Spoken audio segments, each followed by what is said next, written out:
Good morning, everyone. Hopefully everybody's enjoying a nice cup of coffee or your favorite smoothie this morning, because we're going to have a little discussion about coin collecting, right? What else is new?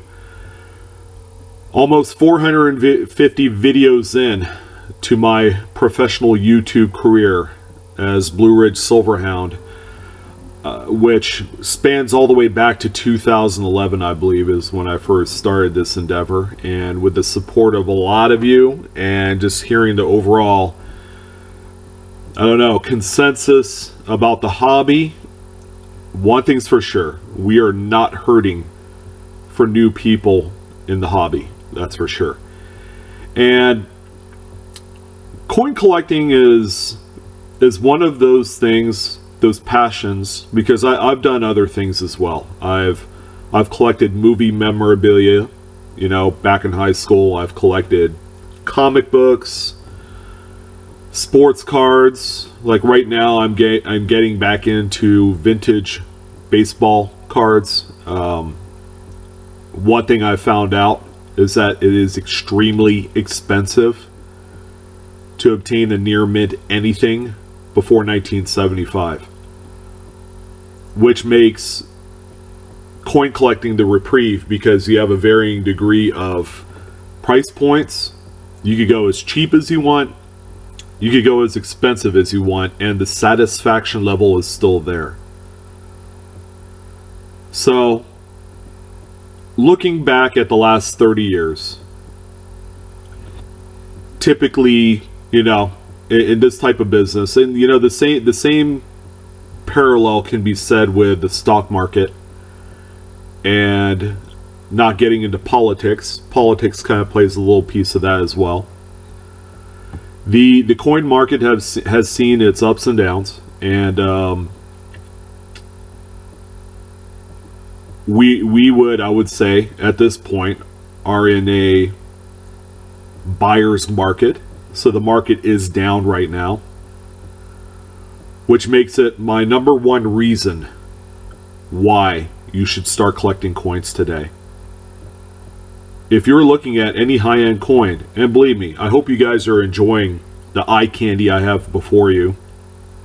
The obverse and reverse of the Buffalo nickel is among one of the prettiest coins ever produced by the US Mint. I will give them that. This is an absolutely beautiful design. It's coins like this that's easily attainable today, not necessarily for what you or I, because myself, I'm more of the $250 to $1,000 budget type guy when it comes to coins.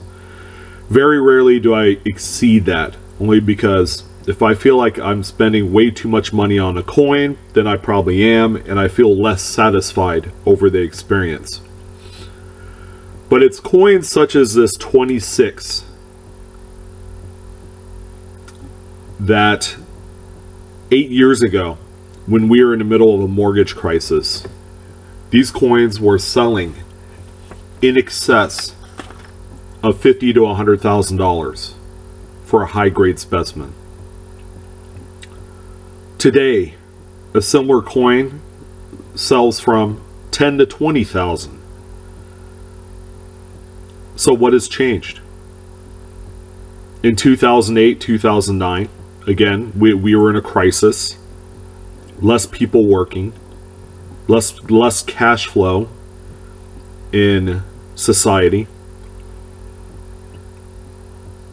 People were running to high-end numismatic pieces as a hedge against inflation, right? So that's why we also had the $50 an ounce silver and the $2,000 an ounce gold. People were just running to it. They were buying paper stocks, the investment stocks, and they were buying the physical material itself and just sitting on it and then reselling it when the market was starting to come to. So today it's a different story. We are officially in that valley The peak was 8 years ago. We're in a valley. Who knows how long it could last? I've seen $15, $16 silver prices over the course of the last 24 months. And it's literally been stagnant. Coins are priced about 50 to 60% less than they were 8, 9 years ago, which makes it a prime buying opportunity for those of you that wanted to get into the hobby as either a collector or an investor. You can do both now at much affordably. The good news is that a lot of people are employed. Unemployment is down a lot from what it was in 2009. So if there's a lot more people out there, a lot more cash flow, people aren't exactly having a need to sell these, nor buy them. Nobody's going to pay $50,000 for a coin that now sells for $18,500, right? It's like a used car at this point. But I'm going to tell you, it's a bargain today, and this coin will only go back up to that $40,000, $50,000, $60,000 level. Now that's the investor in me talking. Now if we were thinking objectively about coins, I would say a vast majority of you out there are in that lesser expensive range, like I am. I thoroughly enjoy going through $5 coins at the dealer. It's just, there's just something about it. You could buy old coins, you could buy and find cherry pick varieties, errors, you name it. You can even find some key dates in there. So that is my top reason for buying coins today. The second reason is accessibility.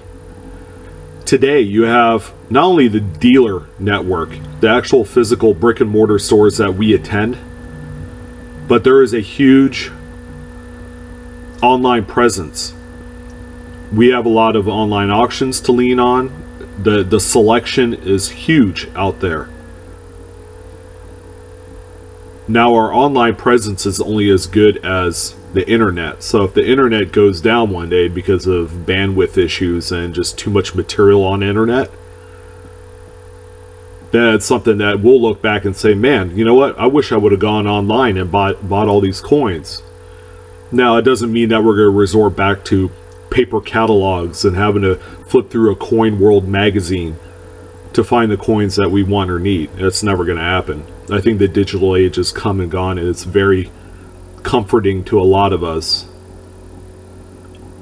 Heck, I shop for coins when I'm sitting at an Applebee's. It's sad, but it's true. All the while my wife and kids are playing games and surfing the net and combing through Facebook and Instagram. So that's a second reason. If I had to choose a third reason as to why you should collect coins today,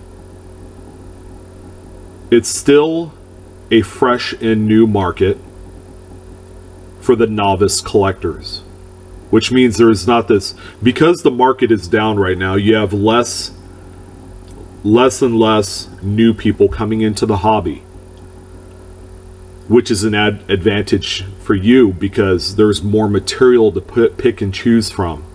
There's an opportunity that you could go to in an estate sale and find what you need and possibly score something really nice. There's also the opportunity that you could buy silver bullion or gold bullion as cheaply as you can because there's less and less of other people that know about it. If people truly are getting away from actual physical money, is coin collecting really going to die? No, it's only going to get stronger. While there's going to be less and less coin and paper money flowing through the bank system, that's only going to make other coins, every other coin, much rarer, tougher to find. And then when it becomes hard knocks and the economy starts to dip and dive like it did 8, 9 years ago, people are going to be looking for these. They're going to be looking for coin. They're going to be looking for precious metals in a largely cashless society. I hope I made some sense. Those that, you know, I thought about it this morning. I got to talking to other people about it here this week, about what the economy looks like today in terms of coin and paper money collecting. And I've deduced this result from this video. It truly is a wonderful time to collect. I hate to use the season as the reason, but when fall approaches, coin collectors start to come back out. They start to buy, they start to put more stuff out to sell. The market is still going to be down, so they're not going to be getting quite the amount of money that they were a decade ago. So this is prime time opportunity. It's better for an investor. It is absolutely wonderful for a collector. Now's the time to pounce on this. So if you guys like the information, you enjoyed everything that I talked about today, I'd love to hear your feedback. Number one, go ahead and comment below. I'm going to try my best to respond to a lot of it. And please like the video, and feel free to share this on your favorite social media platform. And as always, I appreciate a good subscribe. Please sub to my channel. It's growing more and more every day. I am anxious to hit 1,000 videos. You never know, that could come in a year if I'm still around. Hopefully I will be. But health and wealth is where it's at. You combine the two together and you can't go wrong. I want to thank everyone for joining. Again, I'm your host, Blue Ridge Silverhound. It is fantastic. You guys enjoy the rest of your Wednesday afternoon, wherever you may be. All right, see ya.